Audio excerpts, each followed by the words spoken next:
যে কোনো দুর্যোগপূর্ণ পরিস্থিতিতে সচেতন থাকার বার্তা দিলেন মুখ্যমন্ত্রী। শুধু তাই নয়, দুর্যোগপূর্ণ পরিবেশে সরকারের যে নির্দেশ দেওয়া হয় সেগুলি যথাযথ পালনের আহ্বান জানালেন মুখ্যমন্ত্রী মানিক সাহা। জাতীয় দুর্যোগ ব্যবস্থাপনা ও পরিকল্পনার প্রকাশনা এবং রাজস্ব দপ্তরের বিভিন্ন উদ্যোগের উদ্বোধন করলেন মুখ্যমন্ত্রী মানিক সাহা। সোমবার সচিবালয়ে এক অনাড়ম্বর অনুষ্ঠানের মাধ্যমে মুখ্যমন্ত্রী এ সমস্ত প্রকল্পের উদ্বোধন করেন। উপস্থিত ছিলেন রাজ্যের মুখ্য সচিব জে.কে. সিনহা, রাজ্য পুলিশের মহানির্দেশক অনুরাগ ধনকর, রাজস্ব দপ্তরের সচিব ব্রিজেশ পান্ডে সহ অন্যান্য প্রশাসনিক কর্তা ব্যক্তিবর্গ।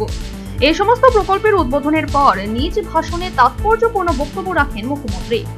যে কোনো দুর্যোগপূর্ণ পরিস্থিতিতে তিনি সচেতন থাকার বার্তা দিলেন।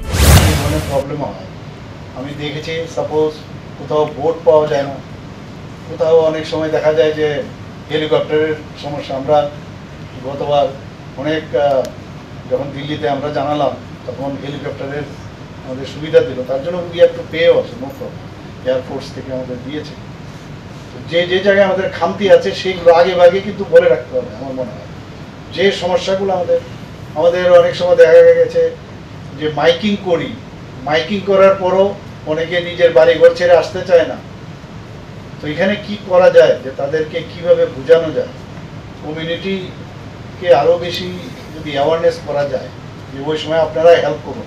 জবরদস্তি করে আনানো যায় না, যখন এক্সট্রিম হয়ে যায় তখনই যে ডেথ রেট আমাদের গত বছর, এটা আমাদের মাননীয় চিফ সেক্রেটারি মহোদয় বলেছেন, এতগুলো লাইফ আমরা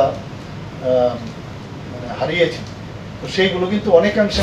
শুধু তাই নয়, বৃষ্টি হলেই একাংশ সাধারণ মাছ ধরতে বেরিয়ে যায়। বিষয়টিকে অদ্ভুত বলে বিস্ময় প্রকাশ করে।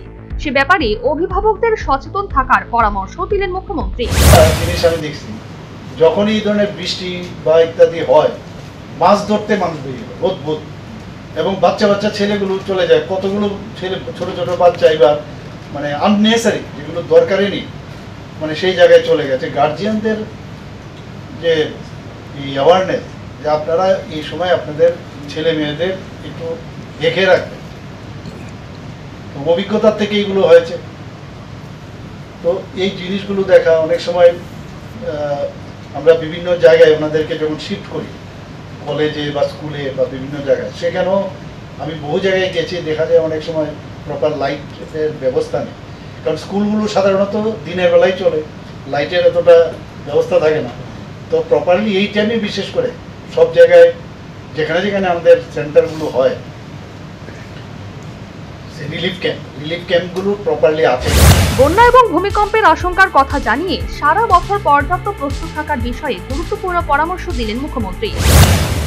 যে সব দিক দিয়ে যদি আমরা রেডিনেস থাকে, 24/7 প্লাস 365 ডেজ আমাদের রেডি থাকতে হবে। তার জন্য আজকের যে 6টা যে এখানে উদ্বোধন হলো, সত্যি এটা আমাদের জন্য কাজে আসবে। এবং এখানে যে রেট্রোফিটিং মেশনারি বিল্ডিং হাবানিয়াতে আমাদের চিফ সেক্রেটারি মহোদয় বিষয়ে উল্লেখ করেছেন, যে একটা টেকনোলজি ডেমনস্ট্রেশন ইউনিট, সেটা উদ্বোধন হলো। এবং তাতে করে সিভিল ডিফেন্স ট্রেনিং, সেখানেও কিন্তু একটা সেন্টার হিসাবে সেখানে থাকবে। শুধু সিভিল ডিফেন্স ট্রেনিং সাথে আপদা মিত্র, তাদেরও কিন্তু ট্রেনিং সেখানে হবে। ভবিষ্যতে হয়তো আরো যারা ভলেন্টিয়ার্স আছেন তাদেরকেও ট্রেনিং সেখানে সম্ভব হবে। সর্বোপরি সোমবার জাতীয় দুর্যোগ ব্যবস্থাপনা ও পরিকল্পনার প্রকাশনা এবং রাজস্ব দপ্তরের বিভিন্ন উদ্যোগের উদ্বোধন করলেন মুখ্যমন্ত্রী। এদিনের অনুষ্ঠানে রাজস্ব দপ্তরের চেঞ্জ অফ লেন্ড নিউজ পোর্টালেরও তিনি উদ্বোধন করেন।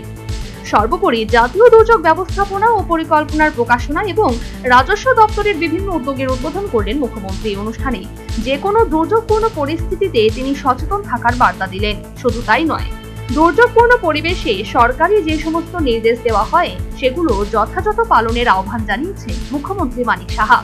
Bureau report, news vanguard.